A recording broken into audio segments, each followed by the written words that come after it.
আসসালামু আলাইকুম। ঋতুকাল ইন্ডিয়া হাজার আসমত বিশ্ববিদ্যালয় কলেজ কর্তৃক পরিচালিত অনলাইন ভিত্তিক শ্রেণী কার্যক্রমে সবাইকে জানাচ্ছি আন্তরিক শুভেচ্ছা ও অভিনন্দন। সুপ্রিয় শিক্ষার্থী, কেমন আছো তোমরা? আশা করি সবাই পরিবার পরিজন নিয়ে ভালোই আছো। আজ আমি তোমাদের যুক্তিবিদ্যা দ্বিতীয় পত্রের ষষ্ঠ অধ্যায় নিয়ে আলোচনা করব। তাহলে আমরা ক্লাসটা শুরু করি। যুক্তিবিদ্যা দ্বিতীয় পত্রের ষষ্ঠ অধ্যায়টা হচ্ছে কি? ব্যাখ্যা। ব্যাখ্যা চ্যাপ্টার যদি আমরা আলোচনা করতে চাই তখন আসবে ব্যাখ্যার ইংরেজি প্রতিশব্দটা।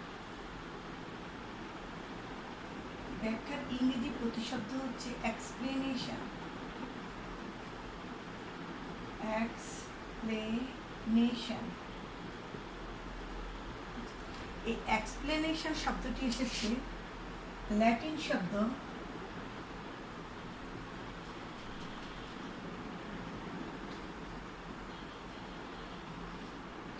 এই শব্দটি এসেছে ল্যাটিন শব্দ এক্সপ্লেনার থেকে। তাহলে আমরা দেখলাম ব্যাখ্যার ইংরেজি প্রতিশব্দ হচ্ছে এক্সপ্লেনেশন, এটি এসেছে ল্যাটিন শব্দ এক্সপ্লেনার থেকে। এই এক্সপ্লেনার শব্দটির দুটো অর্থ আছে, এটাতে এক্স আর হচ্ছে কি প্লেনার। তাহলে আমরা দেখব এক্স। এক্স শব্দের অর্থ হচ্ছে পূর্বাবস্থা। পূর্বাবস্থা এটাকে আমরা ইংরেজিতে বলতে পারি আউট অফ।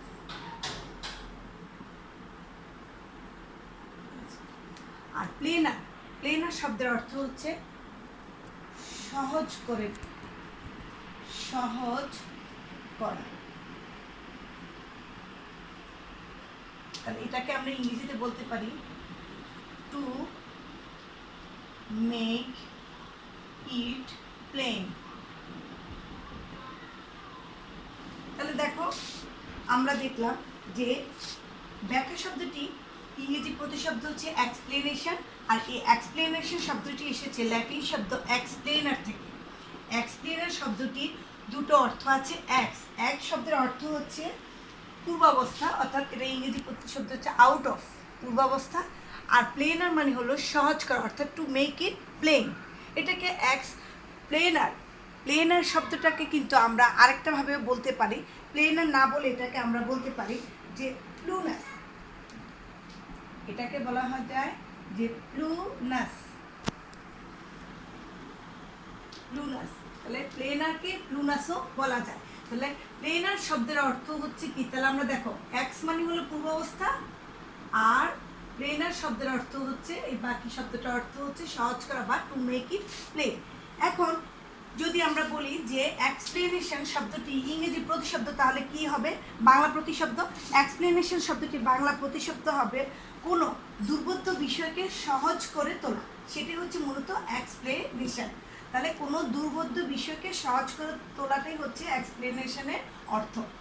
এখন যদি আমাদেরকে বলা হয় যে ব্যাখ্যা, এই ব্যাখ্যার একটা সংজ্ঞা দেওয়ার জন্য, তাহলে আমরা সংজ্ঞাটা কিভাবে দিতে পারি? ব্যাখ্যার সংজ্ঞাটা আমরা এভাবে দিতে পারি যে কোনো জটিল, দুর্বোধ্য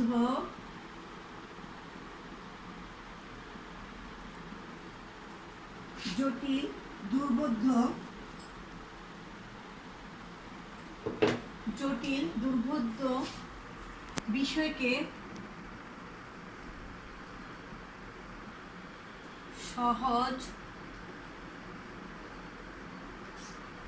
প্রাঞ্জল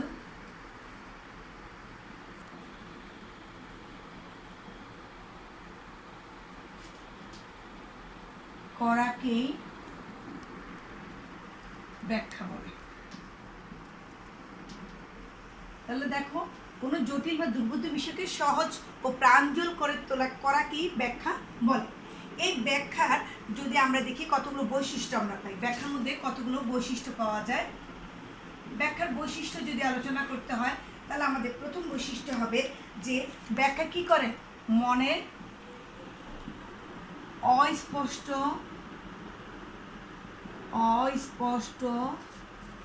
দুর্বোধ্য দুর্বোধ্য বিষয়কে সহজ করে তোলে, সহজ করে তোলে। 2 নাম্বার যে বৈশিষ্ট্যটা সেটা হচ্ছে ব্যাখ্যা কি হয়, ব্যাখ্যা ব্যক্তিভেদে ভিন্ন হয়, ব্যক্তিভেদে ভিন্ন হয়। আচ্ছা, 3 নম্বর যে বৈশিষ্ট্যটা সেটা হচ্ছে কোনো ঘটনার কার্যকরণ সম্পর্ক, কোনো ঘটনার কার্যকরণ সম্পর্ক নির্ণয়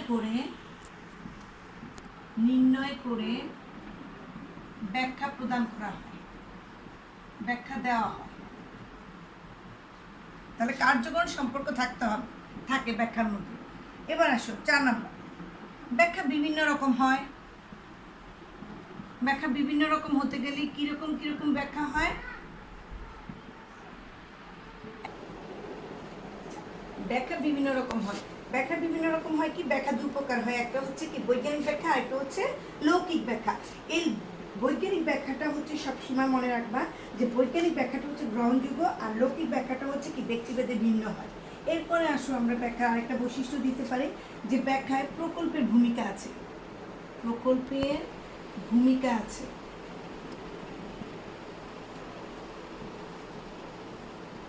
আরেকটা বৈশিষ্ট্য দিতে পারি যে শ্রেণীকরণে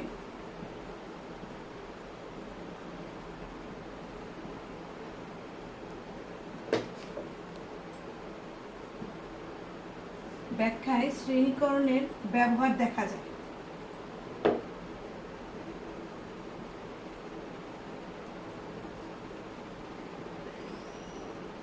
আচ্ছা, তাহলে দেখো আমরা পেলাম যে ব্যাখ্যাটা হচ্ছে কি কোনো জটিল বা দুর্বোধ্য বিষয়কে সহজ, প্রাঞ্জল বা সরলভাবে উপস্থাপন করাকেই বলা হয় কি মূলত ব্যাখ্যা। এখন ব্যাখ্যার বৈশিষ্ট্য বলেছি মনের অস্পষ্ট দুর্বোধ্য বিষয়কে সহজ করে তোলে, এটা হলো সংজ্ঞার সাথে রিলেটেড। দেখো বৈশিষ্ট্য আরেকটা পাই আমরা, ব্যক্তিভেদে ভিন্ন হয়। তারপরে কার্যকরণ সম্পর্ক নির্ণয় করে ব্যাখ্যা দেওয়া হয়। ব্যাখ্যা বিভিন্ন রকম হয়ে থাকে, ব্যাখ্যার মধ্যে প্রকল্পের ভূমিকা আছে, ব্যাখ্যার মধ্যে শ্রেণীকরণের ব্যাখ্যা দেখা যায়, ব্যবহার দেখা যায়। তাহলে আমরা দেখলাম ব্যাখ্যা কাকে বলে, সংজ্ঞা, ব্যাখ্যার কিভাবে ইংরেজি কোথা থেকে এসেছে, ইংরেজি শব্দ, ল্যাটিন শব্দ, এটা সম্পর্কে কিন্তু আমরা অনেক সময় দেখবা এমসিকিউতে এটা প্রায় থাকে।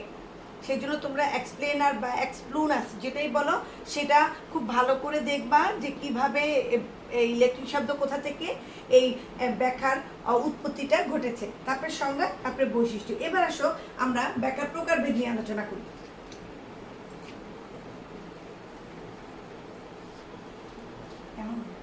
ব্যাখ্যার প্রকারভেদ, ব্যাখ্যাকে 2 ভাগে ভাগ করা যায়। তাহলে ব্যাখ্যা হলো 2 প্রকার।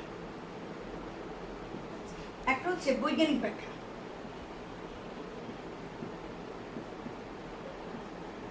বৈজ্ঞানিক ব্যাখ্যা, আর একটা হচ্ছে লৌকিক ব্যাখ্যা। আমরা এখন বৈজ্ঞানিক ব্যাখ্যা নিয়ে আলোচনা করি। ব্যাখ্যাটা যখন কাল্পনিক বা মন গড়া না হয়, বৈজ্ঞানিক ব্যাখ্যার মধ্যে ব্যাখ্যা কি হবে না, কাল্পনিক হবে না, মন গড়া না হবে। তাহলে ব্যাখ্যা যখন ব্যাখ্যা যখন কাল্পনিক বা মন গড়া না হয়ে যথার্থ নিয়ম নীতি মেনে ব্যাখ্যা প্রদান করা হবে তবে তাকে বলা হবে বৈজ্ঞানিক ব্যাখ্যা। তাহলে বৈজ্ঞানিক ব্যাখ্যা কাকে বলে, ব্যাখ্যা যখন কাল্পনিক বা মন গড়া না হয়ে যথার্থ নিয়ম নীতি অনুসরণ করা হয় তখন তাকে বলা হবে বৈজ্ঞানিক ব্যাখ্যা।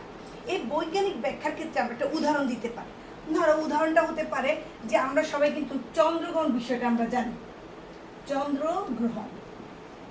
এই চন্দ্রগ্রহণের বিষয়টাকে যদি আমরা ব্যাখ্যা করি, বৈজ্ঞানিক ব্যাখ্যা হিসেবে ব্যাখ্যা করি, তখন আমরা বলতে পারি যে সূর্য, পৃথিবী, এই চন্দ্রগ্রহণ কিভাবে হয়, সূর্য, পৃথিবী আর হচ্ছে কি চাঁদ, সূর্য, পৃথিবী এবং চাঁদ, যখন এই তিনটা যখন একই সমান্তরাল রেখা অবস্থান করবে তখনই কি হবে, চন্দ্রগ্রহণ হবে। কারণ পৃথিবীর ছায়ার মধ্য দিয়ে চাঁদকে তখন অতিক্রম করতে হয়, তখনই মূলত কি হয়, চন্দ্রগ্রহণ হয়। তাহলে বৈজ্ঞানিক ব্যাখ্যা এটা হচ্ছে সূর্য, পৃথিবীর চাঁদ যদি একই সমান্তরাল থাকে তখন পৃথিবীর ছায়ার মধ্য দিয়ে চাঁদকে অতিক্রম করতে হয় বলে এই চন্দ্রগ্রহণটা হয়ে থাকে। এটা হচ্ছে বৈজ্ঞানিক ব্যাখ্যা। এই বৈজ্ঞানিক ব্যাখ্যার মধ্যে আমরা কিন্তু দেখলাম যে এটা কিন্তু মন গড়া কোনো ব্যাখ্যা না, এটা হচ্ছে যথার্থ নিয়ম নীতি মেনে অনুসরণ করে মূলত এই ব্যাখ্যাটা প্রদান করা হয়েছে। তাহলে বৈজ্ঞানিক ব্যাখ্যা সবসময় কি করে, মন গড়া কোনো ব্যাখ্যা নয়, সেখানে যথার্থ নিয়ম নীতি মেনে যে ব্যাখ্যাটা দেওয়া হবে সেটাকে বলা হবে বৈজ্ঞানিক ব্যাখ্যা। তাহলে এবার আসো আমরা যদি বলি লৌকিক ব্যাখ্যা নিয়ে আমরা আলোচনা করি, যে লৌকিক ব্যাখ্যা, এটা তো 1 নম্বর গেল বৈজ্ঞানিক ব্যাখ্যা। তাহলে লৌকিক ব্যাখ্যা কাকে বলে? লৌকিক ব্যাখ্যা, এই লৌকিক ব্যাখ্যার ক্ষেত্রে আমরা বলতে পারি, ওখানে বলছি মন গড়া বিষয় করা যাবে না, এখানে হলো কি যথার্থ নিয়ম নীতি ফলো করতে হবে। আর লৌকিক ব্যাখ্যার ক্ষেত্রে বলা যায় যে যখন আমরা কোনো কার্যকরণ সম্পর্ক নির্ণয় না করে যদি মন গড়া বা অতি প্রাকৃত বিষয়ের আলোকে কোনো কিছুর ব্যাখ্যা প্রদান করি, তবে তাকে বলা হবে লৌকিক ব্যাখ্যা। তাহলে লৌকিক ব্যাখ্যা কি, যে সেখানে কার্যক্রম কোনো সম্পর্ক থাকবে না, মন গড়া অতি প্রাকৃত বিষয় নিয়ে যদি আমরা কোনো ব্যাখ্যা প্রদান করি, তবে সেটা হবে লৌকিক ব্যাখ্যা। এই একই উদাহরণ দিই আমি, ধরো এই চন্দ্রগ্রহণ নিয়ে আরেকটা উদাহরণ দিই। চন্দ্রগ্রহণ নিয়ে আমি যদি লৌকিক ব্যাখ্যা বলি, যে অনেক দেশে মানুষ মনে করে যে চন্দ্রগ্রহণটা হচ্ছে রাহু নামক একটা দেবতা আছে, এই দেবতা গ্রাস করে ফেলে চাঁদকে, তখন এটা হয়ে যায় কি চন্দ্রগ্রহণ হয়ে যায়। এবং যখন এই রাহু গ্রাস থেকে চাঁদটা মুক্ত হয়ে যায়, তখনই মূলত কি হয়, চাঁদটা আবার পুনরায় পূর্বের অবস্থায় ফিরে আসে। যখন সে গ্রাস করে তখনই মূলত চন্দ্রগ্রহণ হয়। তাহলে এই যে ব্যাখ্যাটা, একটা লৌকিক ব্যাখ্যাটা সাধারণত কি, এটা হলো অতি প্রাকৃত বিষয়ে বা অলৌকিক বিষয়ে এগুলো নিয়ে বিশ্বাস করবে, কিন্তু বৈজ্ঞানিক ব্যাখ্যা সেটা এরকম ব্যাখ্যা নয়। বৈজ্ঞানিক ব্যাখ্যাটা হচ্ছে কি, তার মধ্যে নিয়ম নীতি ফলো করবে, সব কিছু বিষয়টাকে কার্যকরণ সম্পর্কের আলোকে এটাকে বিশ্লেষণ করবে। তাহলে আমরা বুঝলাম বৈজ্ঞানিক ব্যাখ্যাটা হচ্ছে কার্যকরণ সম্পর্কের আলোকে বিশ্লেষণ করবে এবং সেটা নিয়ম নীতি ফলো করা হবে বৈজ্ঞানিক ব্যাখ্যার মধ্যে। লৌকিক ব্যাখ্যার মধ্যে আমরা কি দেখলাম, যে এখানে মন গড়া বা অতি প্রাকৃত বিষয়ের স্থানটাই এখানে প্রাধান্য পায়। এবার আসো যে আমাদের প্রায় পরীক্ষায় আসে, যেমন উদাহরণ দিয়ে দেয় বৈজ্ঞানিক ব্যাখ্যার ক্ষেত্রে, যেমন আমি একটা চন্দ্রগ্রহণের যে উদাহরণটা দিয়েছি, সেই উদাহরণটা কি, সেই উদাহরণটা নিয়ম নীতি মেনে একটা উদাহরণ দিয়েছি, কিন্তু আমি যে লৌকিক ব্যাখ্যার যে উদাহরণটা দিয়েছি সেটা আমি কি দিয়েছি, যে রাহুর গ্রাস, এটা আমার মন গড়া একটা বিষয় নিয়ে আমি আলোচনা করেছি। এইরকম উদাহরণগুলোকে মূলত পরীক্ষার হলে আমরা দেখি যে সৃজনশীলে দিয়ে দেয়, তখন বলতে হয় এটা কোন ধরনের ব্যাখ্যা আর কোনটা লৌকিক ব্যাখ্যা। তা তোমরা বুঝে নিবে যেটা লৌকিক ব্যাখ্যা হবে সেটা হচ্ছে অলৌকিক বিষয়, ভূত পেতনি এগুলো যখন বিষয়গুলো আসবে তখন সেগুলো হবে লৌকিক ব্যাখ্যা। আর বৈজ্ঞানিক ব্যাখ্যা হবে যেগুলোর মধ্যে নিয়ম নীতি ফলো করা হবে এবং এটার একটা উপযুক্ত কারণ আমরা পাবো, সেটাই হচ্ছে মূলত কি বৈজ্ঞানিক ব্যাখ্যা। এবার আসো বৈজ্ঞানিক ব্যাখ্যা এবং লৌকিক ব্যাখ্যার মধ্যে পার্থক্য, এটা আমাদের কিন্তু প্রায় পরীক্ষাতে বৈজ্ঞানিক ব্যাখ্যা চ্যাপ্টারের মধ্যে গুরুত্বপূর্ণ একটা প্রশ্ন, যে বৈজ্ঞানিক এবং কি লৌকিক ব্যাখ্যার মধ্যে পার্থক্য। আচ্ছা আমি লিখলাম না, আমি একটু শর্ট করেই লিখছি। প্রথম পার্থক্য, 1 নম্বর যে পার্থক্যটা সেটা হচ্ছে বৈজ্ঞানিক ব্যাখ্যাটা কি করে, কার্যকারণ সম্পর্কের উপর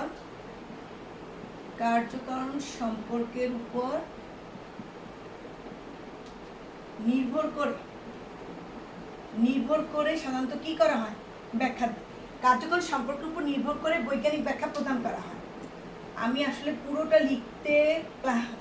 লিখতে ক্লাসের সময় চলে যাবে, আমি প্রথমটা লিখছি, পরেরটা কিন্তু আর লিখবো না। আচ্ছা, কার্যকরণ সম্পর্কের উপর নির্ভর করে বৈজ্ঞানিক ব্যাখ্যা প্রদান করা হয়। আর এটা লিখবো আমরা কি, এখানে লৌকিক ব্যাখ্যার ক্ষেত্রে কার্যকরণ সম্পর্কের উপরে নির্ভর করে লৌকিক ব্যাখ্যা প্রদান করা হয় না। আমি সংক্ষিপ্তভাবে লিখছি, কিন্তু প্রদান করা হয় না। তাহলে লৌকিক ব্যাখ্যার মধ্যে আমরা জানি যে কার্যকরণ সম্পর্কের কোনো স্থান নেই। 2 নাম্বার, আচ্ছা বৈজ্ঞানিক ব্যাখ্যার মধ্যে আমরা দেখব যে মৌলিক গুরুত্বপূর্ণ বৈশিষ্ট্যের উপর ভিত্তি করে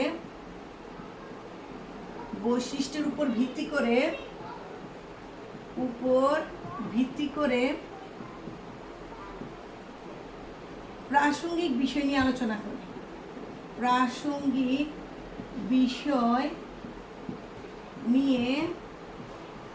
আলোচনা করে, তাহলে দেখো এখানে আর লিখছি না, তোমাদেরকে বলে দেই, এখানে বলেছি মৌলিক গুরুত্বপূর্ণ বৈশিষ্ট্যের উপর ভিত্তি করে প্রাসঙ্গিক বিষয় নিয়ে আলোচনা করে। আর এখানে তুমি কি লিখবে, এখানে লিখবা অমৌলিক, এই সবগুলো আগে। গুরুত্বপূর্ণ কি হবে, এটার বিপরীত শব্দ কি, গুরুত্বহীন। তাহলে গুরুত্বহীন বৈশিষ্ট্যের উপর ভিত্তি করে অপ্রাসঙ্গিক বিষয় নিয়ে আলোচনা করে এই লৌকিক ব্যাখ্যা।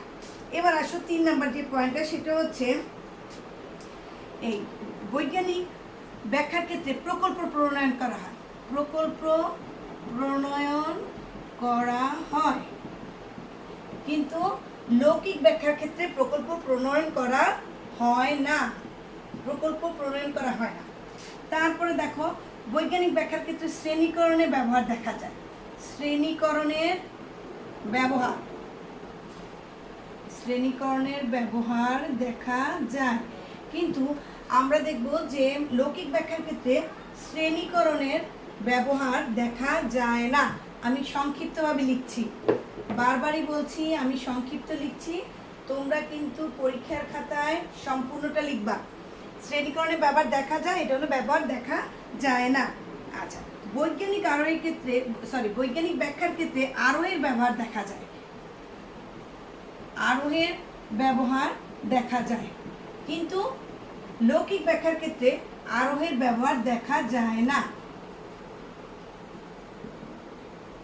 তারপরে আসো, এখানে বৈজ্ঞানিক ব্যাখ্যার ক্ষেত্রে অলৌকিকতার কোনো স্থান নেই, অলৌকিকতার স্থান নেই বৈজ্ঞানিক ব্যাখ্যার ক্ষেত্রে। আর তাহলে আমরা দেখব যে লৌকিক ব্যাখ্যার ক্ষেত্রে কিন্তু অলৌকিকতার স্থান অবশ্যই আছে, নাহলে হবে কিভাবে? তাহলে এখানে কি থাকবে? অলৌকিকতার স্থান আছে, আর কিসের বিষয়টা আছে? অতিপ্রাকৃত।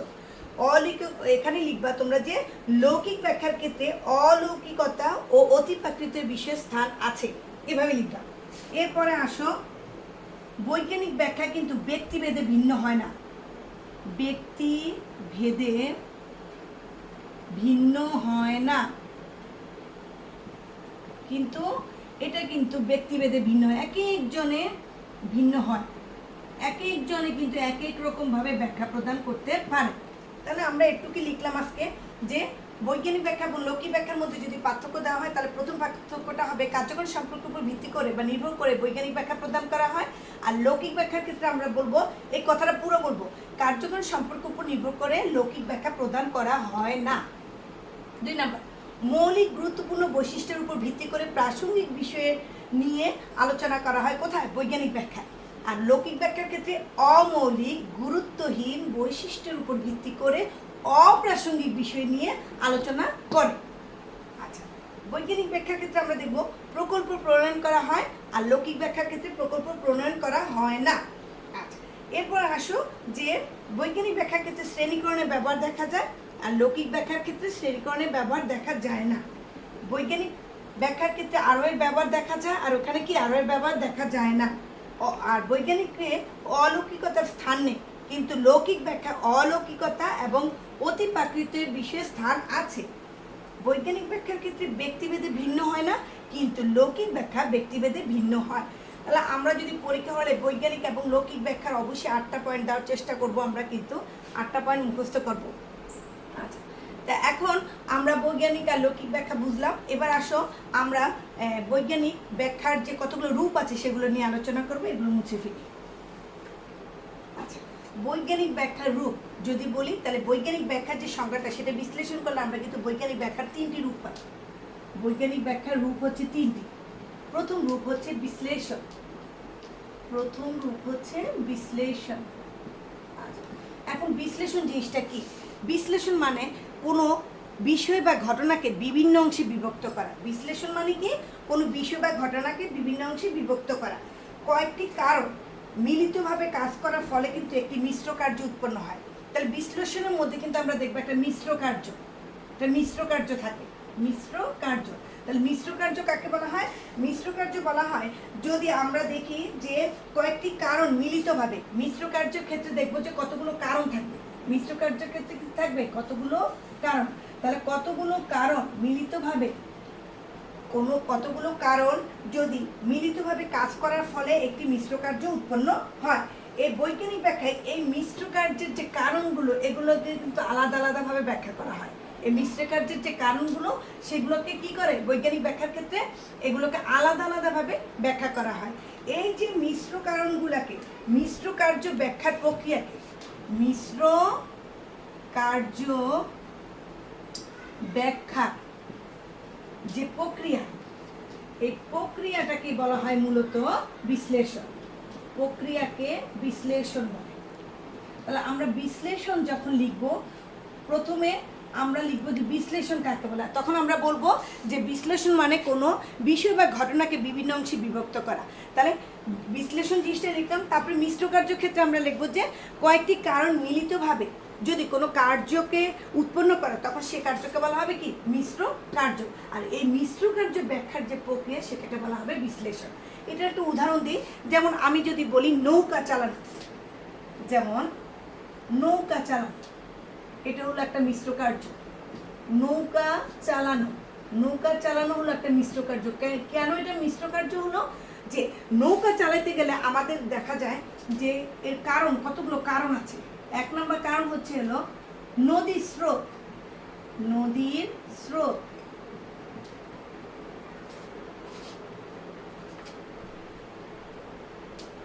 নদীর স্রোত। তারপর হচ্ছে বাতাসের বেগ, বাতাসের বেগ, মাঝির দক্ষতা, মাঝির দক্ষতা, দাঁড়ের ব্যবহার, দাঁড়ের ব্যবহার। এই যে আমি দেখো যে এক নৌকা চালানোর ক্ষেত্রে কিন্তু এই কারণগুলো থাকবে, নদীর স্রোত, বাতাসে বেগ, মাঝির দক্ষতা, দাঁড়ের ব্যবহার। এগুলো হলো কারণ। এই কারণগুলো একত্রে মিলিত হয়ে, এই কারণগুলো একত্রে মিলিত হয়ে যে কাজটা করবে সেটা হচ্ছে কি নৌকার গতি। নৌকার গতি। এই তাহলে নৌকার যে গতিটা সেটা হচ্ছে কি মূলত কার্য। বুঝছো যে কার্য হচ্ছে নৌকার গতি, আর কারণগুলো কি নদীর স্রোত। আর এই যে নৌকার গতি, এই নৌকার গতিটা হচ্ছে মূলত কি মিশ্র কার্য। এটা হচ্ছে কি মিশ্র কার্য। তাহলে আমরা কি বুঝলাম যে যদি বৈজ্ঞানিক ব্যাখ্যা বিশ্লেষণ ক্ষেত্রে আমরা দেখলাম যে মিশ্র কার্য ব্যাখ্যার যে প্রক্রিয়া সেটাকে বলা হয় বিশ্লেষণ। বিশ্লেষণের উদাহরণ আমরা দিতে পারি যেমন নৌকা চালানো। নৌকা চালানো, কোনো ব্যক্তি নৌকা চালাতে গেলে তার নদীর স্রোত, বাতাসের বেগ, মাঝির দক্ষতা, দাঁড়ের ব্যবহার, এই বিষয়গুলো থাকতে হবে। এই বিষয়গুলো থাকলে নৌকার গতি হবে। এই যে নৌকার গতিটা হলো, তখন এটি হলো মূলত কি মিশ্র কার্য। কারণ মিশ্র কার্য এই কারণে যে এটা অনেকগুলো কি আছে, কারণ আছে। এবার আসো আমরা আলোচনা করি শৃঙ্খল যোজন নিয়ে।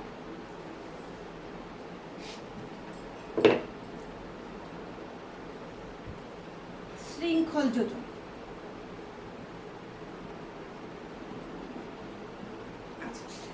শৃঙ্খল যোজন শব্দটার অর্থটা কি? কতগুলো ঘটনার যদি পর্যায়ক্রমিক পারস্পরিক যে সংযুক্তি, পর্যায়ক্রমিক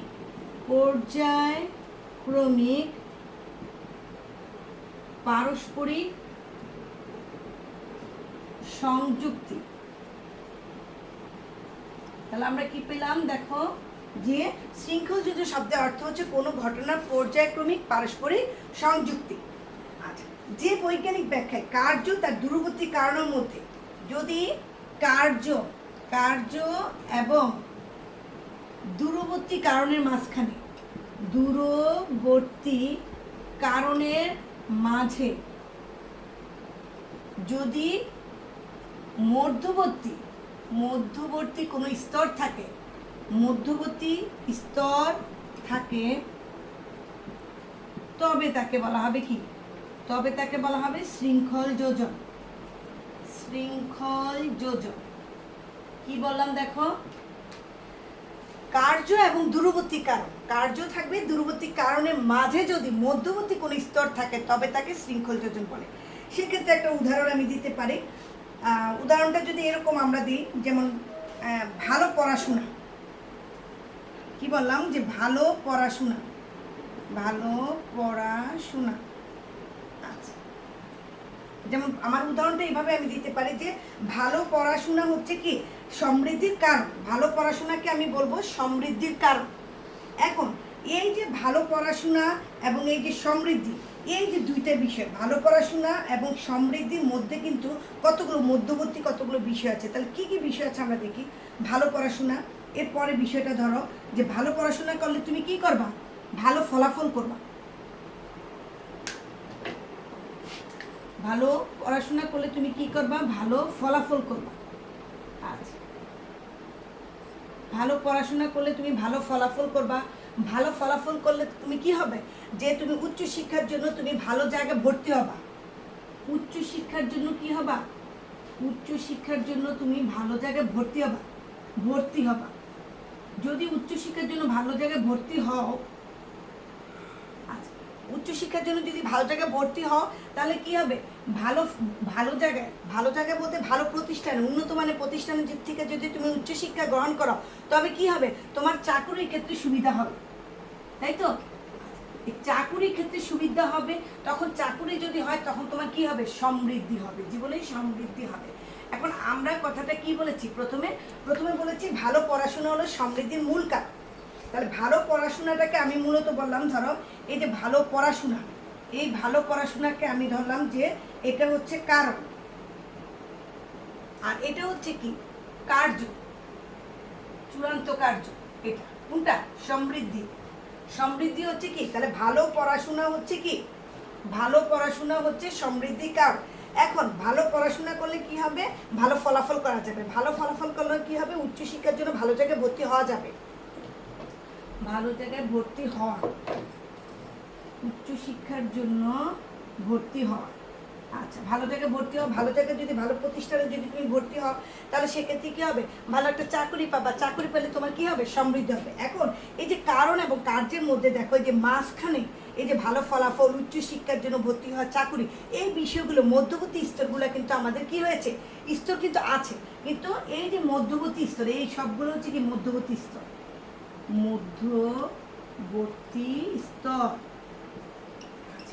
তাহলে আমরা প্রথমে উদাহরণটা দিয়েছিলাম ভালো পড়াশোনা হচ্ছে সমৃদ্ধির কারণ। এই কথাটা বলার ক্ষেত্রে মাঝখানে কিন্তু কতগুলো মধ্যবর্তী স্তর থাকে, এটাকে মূলত বলা হবে কি শৃঙ্খল যোজন। তাহলে শৃঙ্খল যোজন হচ্ছে কার্য এবং তার দূরবর্তী কারণের মাঝে যদি মধ্যবর্তী কোন স্তর থাকে, তবে তাকে বলা হবে কি শৃঙ্খল যোজন। এবার আসো আমরা অন্তর্ভুক্তি নিয়ে আলোচনা করি, আর এটা মুছে ফেলি। আচ্ছা, এবার আসো অন্তর্ভুক্তি। যে তিনটা রূপ বলেছি, প্রথমটা কি বলেছি, বিশ্লেষণ, তারপরটা শৃঙ্খল যোজন, আর 3 নাম্বারটা হচ্ছে কি অন্তর্ভুক্তি। অন্তর্ভুক্তি বিষয়টা হচ্ছে যে বৈজ্ঞানিক ব্যাখ্যায় একটি কম ব্যাপক নিয়মকে যদি বেশি ব্যাপক নিয়মের মধ্যে অন্তর্ভুক্ত করা হয়, তাহলে কি বলছি, কম ব্যাপককে হবে বেশি ব্যাপকে, কম ব্যাপক নিয়মকে যদি বেশি ব্যাপকে অন্তর্ভুক্ত করা হয়, তবে তাকে বলা হবে কি, তাকে বলা হবে অন্তর্ভুক্তি। আচ্ছা, কম ব্যাপক নিয়মকে বেশি ব্যাপক নিয়মে একটা অন্তর্ভুক্ত করতে হবে, তবে তাকে বলা হবে অন্তর্ভুক্তি। সেই ক্ষেত্রে আমরা একটা উদাহরণ দিতে পারি, যেমন ধরো যে বস্তুর পতন, এই যে আমরা জানি যে সব কিছু কি হয় নিচের দিকে, ভূপতন, বস্তুর ভূপতন। যে আমরা নিউটনের কথা পড়েছি না, নিউটনের কি আপেলটা নিচের দিকে পতিত হয়েছে, এই যে বস্তুর ভূপতন, এটা কি কারণে এই বস্তুটা নিচের দিকে হয়েছে, সেটার কারণটা হচ্ছে মাধ্যাকর্ষণ শক্তি, তাই তো।